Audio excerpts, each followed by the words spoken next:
President Muhammadu Buhari has returned to the country after a 5-day visit to Mecca, Saudi Arabia, where he performed Umrah Lesser Hajj. However, before departing Saudi Arabia, he warned Nigerians against getting involved in drug trafficking. At a meeting with the Nigerian community, the president said anyone caught and given Hajj penalty against drug trafficking in some country had themselves to blame. Every country has its own unpatriotic citizen. In China and Saudi Arabia, the law is stringent on those things, drug trafficking. Our citizens must obey our law. They must respect the law of other jurisdictions. If they don't, then they should blame themselves, not the harsh law. A statement by President spokesman Garba Shehu quoted him as telling Nigerians in Saudi Arabia. He called on Nigerians to assist the federal government in tackling drug trafficking and other illicit trade. The president said the recent exposure of a network of drug dealers operating at one of Nigeria's international airports who were discovered to be tagging bags filled with drugs with names of innocent passengers called for expansion of such lies. He urged the citizens to refrain from breaching the laws of Nigeria and other countries.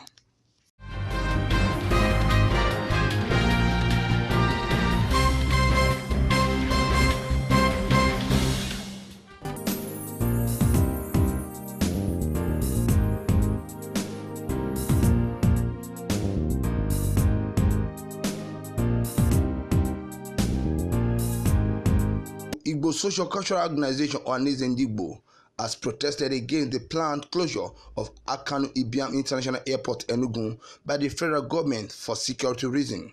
The AG on Friday said the airport will be closed down until the state government remove illegal structures and other things posing a threat to safe flight operation at the airport.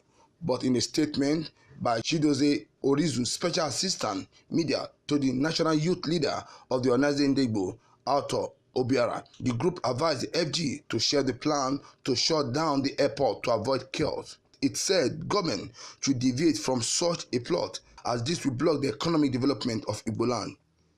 According to the group, the minister should stay clear and otherwise it will cause chaos because the said airport has been upgraded for use and the youth can't sit back and watch it happen.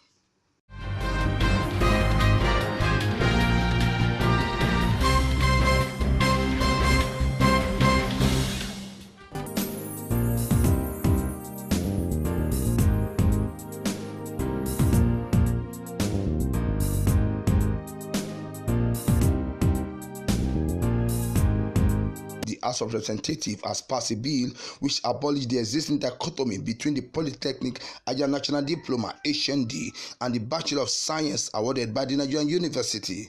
The bill was passed during the yesterday plenary. The legislation, which was sponsored by Ali Issa and Edward Kwajok from Gombe and Plateau State respectively, was passed for second reading since April 2017. It seeks to end the passive discrimination against polytechnic graduates and remove the challenges being faced by the HND holder, especially those in the public service. While leading the debate for the bill to pass second reading, Kwajok said research he carried out on both certificates showed that the discrimination had no moral justification. He said that the unfortunate situation will make the international community to look down on the status of the educational institution in the country. The lawmaker said it was unfortunate that such discrimination existed in the critical sector required for the national development, regretting that there was a lot of segregation at the employment level. According to him, those with the 4th degree are placed on grade level 8, while those with HND are placed on grade level 6 or 7. He said in some organizations, degree holders were paid 100,000 at entry level, while HND counterparts were paid 70,000 naira. The lawmaker said in other countries, technical experts were paid higher than the administrator, adding that reverse is the case in the country. He said if private sector must develop proper recognition must be given to polytechnic and similar institutions in the country.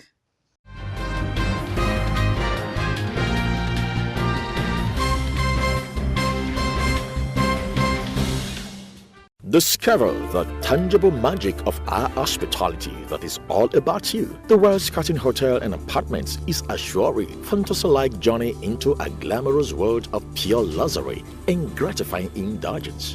The Wells Cutting Hotel and Luxury Apartments offers guests a perfect blend of relaxation, business, and pleasure, delicately infused to meet the highest international standards. Its first-class service at its finest. Our commitment to exceed your expectations means impeccable attention to detail, courtesy, and a genuine care for your every need. Located at number 8 Gadonasco Street off Jose Martin at Sokoru, Abuja, Nigeria. You can call us on +234 908 7561 269 or visit our website at wellscutting.com. Upgrade your stay at the Wells Cutting Hotel and Luxury Apartments, an experience guaranteed to leave you breathless with longing.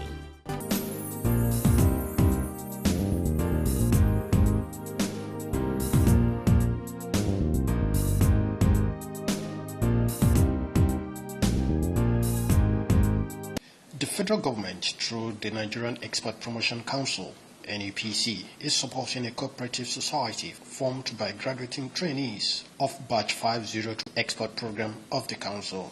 Olusegun Awolowo, Executive Director, made this known at the Batch 502 Export graduation ceremony in Abuja. Awolowo was speaking through William Eze-Agu, Director of Public Development in the Council, saying the money is expected to serve as a seed capital to enhance smooth takeoff of the cooperative society in engaging in export business. That access to finance has remained one of the daunting challenges faced by micro, small and medium-scale enterprises in going to export business. The Council has not relented in providing solutions to tackle these challenges. The Council will make a token provision of 500,000 naira to the corporate society formed by the participants of this gathering, of this graduating batch. This is expected to serve as a seed capital to enhance smooth takeoff of the corporate society in engaging in export business. Speaking on behalf of the trainees, Chester Iweagu said the training will help them expand and do better in their business. We all came with the zeal and the determination to go into export, and we got all the necessary training and tutelage that we require at this stage. The onus is on us at this moment to live up to the expectation. I want to appreciate the Export Promotion Council because they mentioned their determination in regard to the challenges and difficulties that we have in trying to grow the non-oil exports. And with all that they've been doing, they've been able to take up the initiative to be able to bring people from within the country to be able to come into this business and do very well in it. We have to remain focused to be able to deliver on the mandate that is expected of us as exporters going into the business. So I want to tell you, sir, that do not be discouraged. We have heard what you said. From this morning, we're going to have a new outlook, a new approach, and we'll definitely make you proud that you train people who actually want to go into the business of export. Zero to Export Initiative is one of the flagship programs of NEPC that focus on creating new generation of Nigerian exporters through practical and theoretical training of business executives, bankers, unemployed graduates, and even retired citizens with interest in export business. So far, the program has trained and graduated over 200 trainees from the Lagos, Port Harcourt, and Abuja centers. Most of the trainees have formed registered cooperatives and are already exporting. Awesome Raffle, Bental Vision.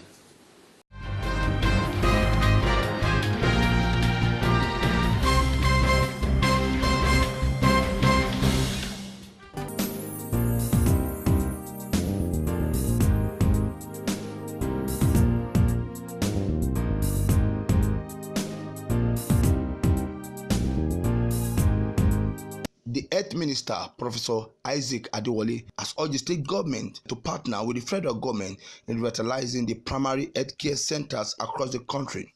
The President of the Senate, Bukola Saraki, while introducing the Health Minister to the House, said the lawmakers are concerned about the deteriorating condition of facilities at teaching hospitals across the country. We are concerned with the deteriorating condition of our hospital facilities across the country.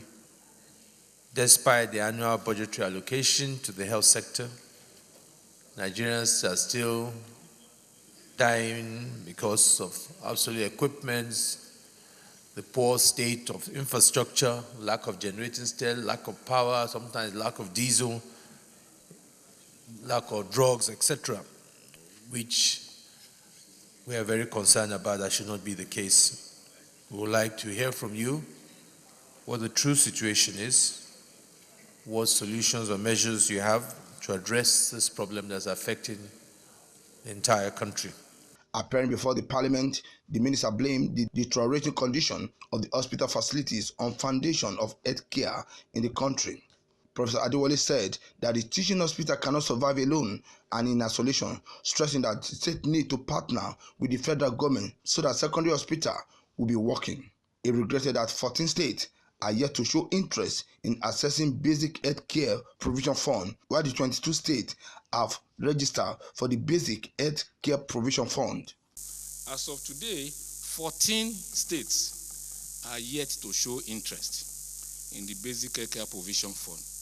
And because senators represent the entire country, I want to seek your permission to quickly list the 14 states that are yet to register: Kebbi, Jigawa, Akwa Ibom, Cross River, Gombe, Rivers, Borno, Zamfara, Ondo, Benue, Taraba, Nasarawa, Ogun, and Sokoto. These are states that are not shown interest. And this is unfortunate because this is a game changer, because money will come to the primary care center. The primary care center, for the first time in the history of the country, will get regular subvention. They will get money every month to take care of water, leaking roof, buy consumables so that they can function. There will be two signatories to the account: the head of the community where the PAC is located and the head of the facility. And through this initiative, we will reach 10,000 PHCs and 100 million Nigerians with basic care. The minister therefore commended the Senate for the approval of the 1% primary health care inclusion in the budget. That the request for upgrading of general hospitals and specialists to Federal Medical Center is one that is currently receiving attention. But the request is huge. And if we are not careful, federal government will take over the entire healthcare infrastructure in Nigeria. And that's my fear. Because we cannot do so except if health now becomes an exclusive matter. Because the states should do something. By design, a state should have a tertiary hospital and should have at least a general hospital in each local government. That is the minimum. But let me also say, sir, I've been to almost all the states in this country. A governor asked me to lay a foundation, and I did that, and nothing has happened for the last 3 years. So there are problems. After his submission, a cross-section of lawmakers queried Professor Adewale about the poor state of health infrastructure. Until we're able to get the states buy in, and of course work with the federal government and donor agencies, the pyramid may continue to be abnormally positioned. So tell us how you intend to resolve this, even though you are at the twilight of your tenure in this current administration. But even then, it is important that we find a solution to very obvious problems. The necessary intendment of this parliament is to ensure that every citizen of this country has access to health.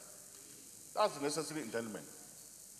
So my concern is any bureaucratic issue that deter the citizen of this country from getting it should be dismantled by the ministry. Please, because for the ministry to wait until the governors apply and then maybe give the counterfeit funding, if any, I think the ministry should take some steps further to see what kind of intervention that can be done. Here, as parliamentarians, I, for example, am renovating hospitals, providing beds, providing a dialysis machine, providing all this. If we can key into this project from here, like the leader has said, it will solve the problem because we are more concerned. My question will go to what you did not mention. And I believe this is very, very important. And it is to do with personnel, medical personnel, trained medical personnel, brain drain. You did not mention anything concerning that in your report. And I want to believe that the issue of brain drain is affecting our medical institutions, right from primary to tertiary levels. What are we doing to address this? Because it has gone beyond only medical doctors. It is affecting seriously nurses and health inspectors. They are living in droves, and our hospitals and the primary and secondary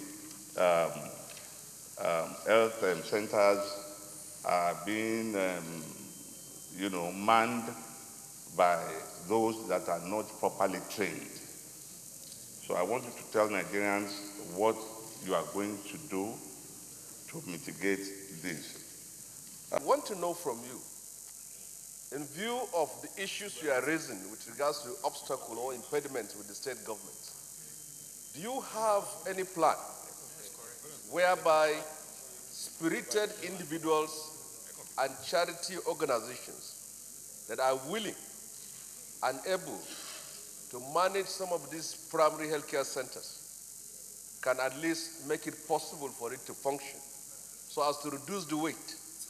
But where we have a case, 1983, General Abacha described Nigerian hospitals as mere consulting clinics. But it is still the same thing, 40 years after. So what I'm saying is, do you have any way you can engage churches, mosques, humanitarian organizations who wants to manage this, and then we can then move on?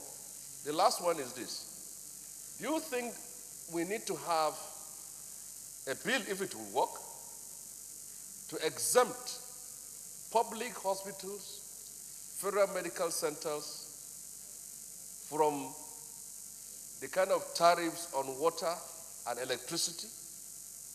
If we should even excuse them from paying for electricity and water, will that be helpful and also solve some of the problems which you have raised? Thank you. Professor Adewale, during the further interaction with the lawmaker, hinted at effort employed to restore citizen confidence in the healthcare facilities across the board. And with regard to what we can do, by law, the National Council on Health is expected to meet at least once a year. But we met about 3 times in the last 1 year.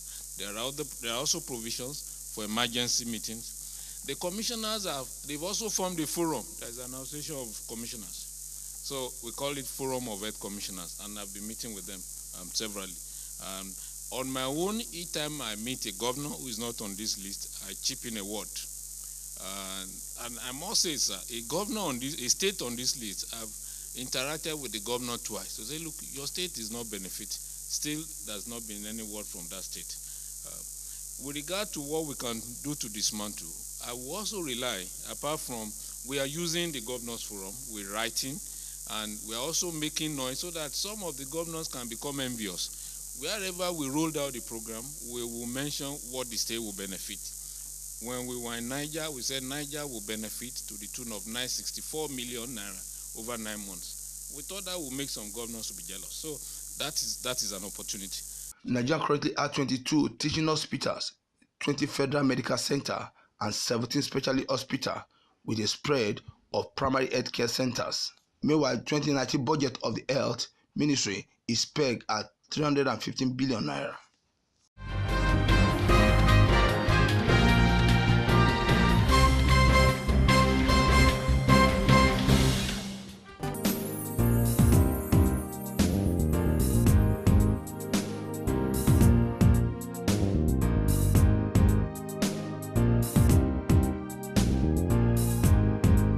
Minister of Education Malam Adamu has directed all the examination bodies in the country to sanitize their registration process and avoid multiple registration, just as the Joint Admissions and Matriculation Board (JAMB) did in the last conducted unified tertiary matriculation examination this year. The minister said the recent UTME uncovered a lot of examination malpractices and vowed to address the decade in the system.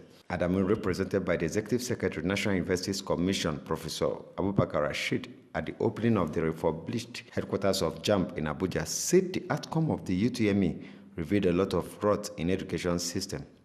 The recent painstaking effort of the board at scrutinizing the process of registration of candidates and its relationship with intent, plans, and execution of examination malpractice was not a misplaced one. The outcome of the exercise has revealed that there is a lot of rot in the education system.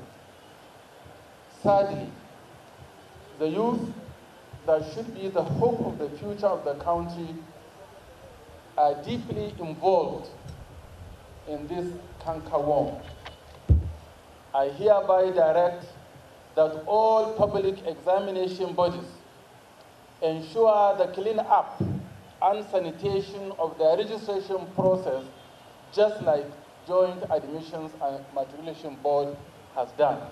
JAMB Registrar Professor Isaac Olede, in his address, said the remodeling project cost the board about 46 million naira. What I need to add to what my chairman has said is that this renovation here cost 46 million naira. It is being done at the cost of 46 million naira to do the gate, which you see is coming up, and this renovation, as well as the canteen, at the cost of 46 million naira thereabout. So it is where we are spending the money. When people ask us, when you collect money, what do you do with it? I think you can see now that we have started to spend the money on creating beautiful environment for our staff.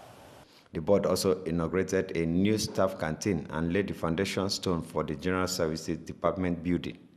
In Abuja, LM Chukwemeka report.